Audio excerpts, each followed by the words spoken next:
Long before empires rose and fell, there was a prophecy whispered through temple halls, a warning not carved in stone, but carried in trembling voices. It spoke of a protector forged from the sun's fire, destined to defend creation, but doomed to turn against it if divine balance were ever ignored. This warning wasn't shouted.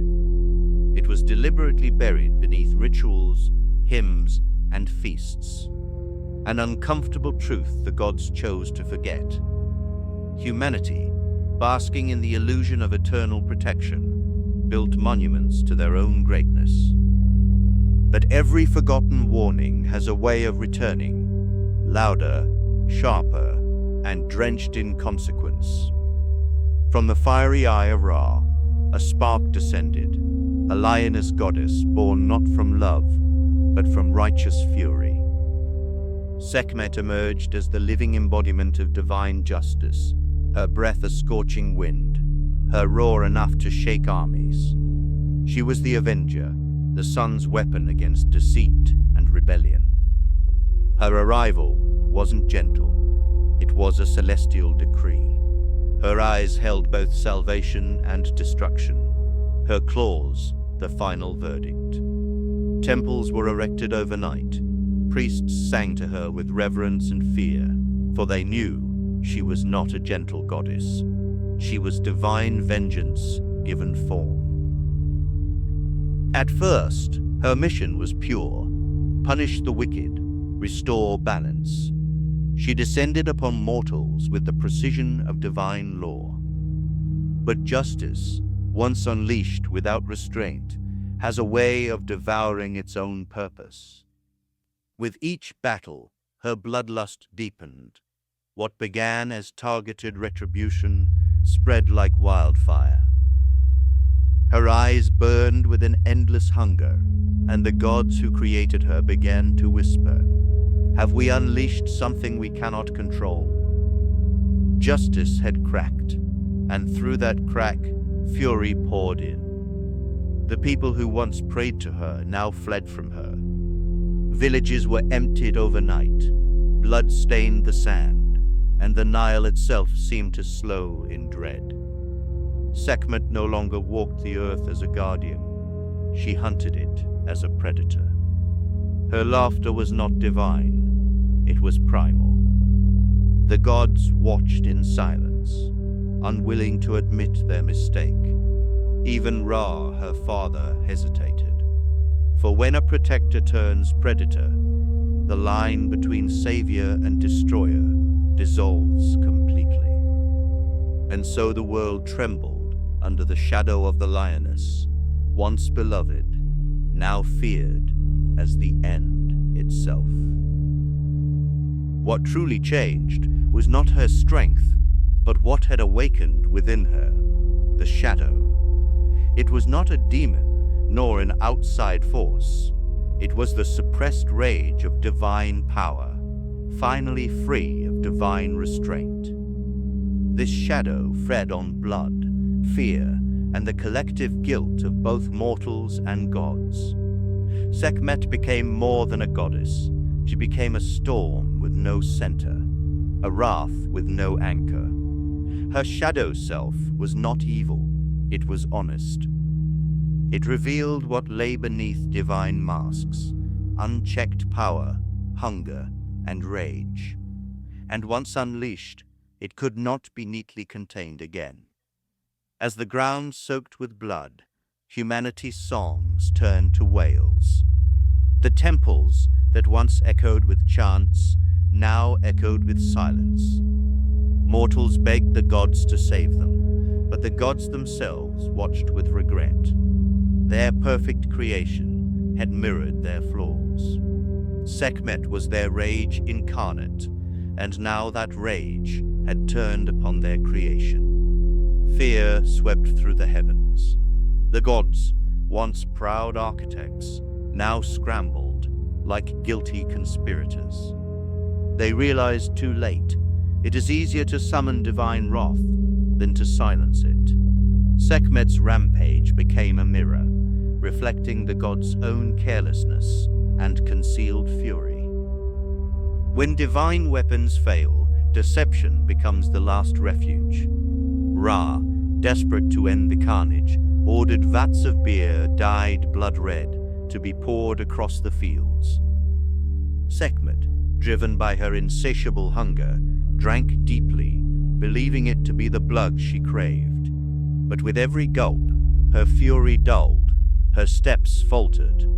The huntress became intoxicated, collapsing into slumber beneath a blood-tinted sky. Humanity celebrated her defeat, but this salvation was a trick, not a transformation. The shadow had not been destroyed, only lulled into sleep. A dangerous illusion of victory settled over a trembling world. In that drunken sleep, Sekhmet drifted into a realm beyond gods and mortals.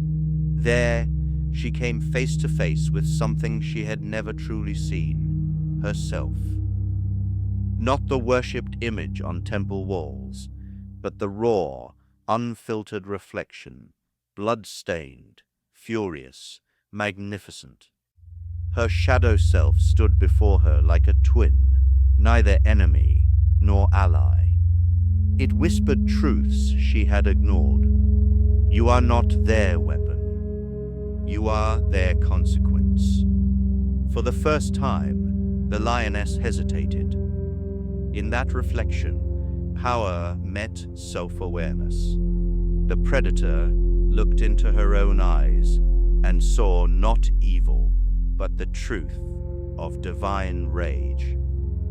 When she awoke, the world was silent. Her rampage had ceased, but not because her shadow was gone. It now lived within her, restrained, but always present. The gods crafted myths to soften the tale, depicting her as tamed, pacified, transformed. But in truth, she was never broken. The shadow was chained, not slain. The blood-red beer became a ritual, a reminder of the day Wrath was sedated, not conquered. Priests knew to sing to both Sekhmet and the shadow within her, for they understood. The lioness goddess could roar again. Containment is never the same as peace.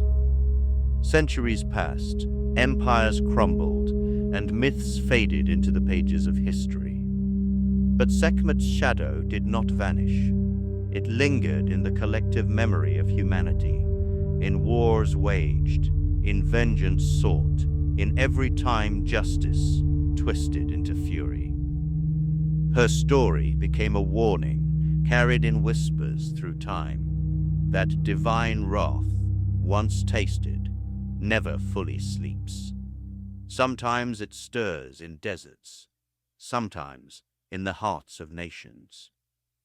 The lioness is no longer seen walking among us, but her presence echoes in every moment when protection turns to punishment and when rage is merely waiting for the right spark. Today, Sekhmet is often depicted as a symbol of strength, protection, and healing. But beneath those modern interpretations lies a far darker truth.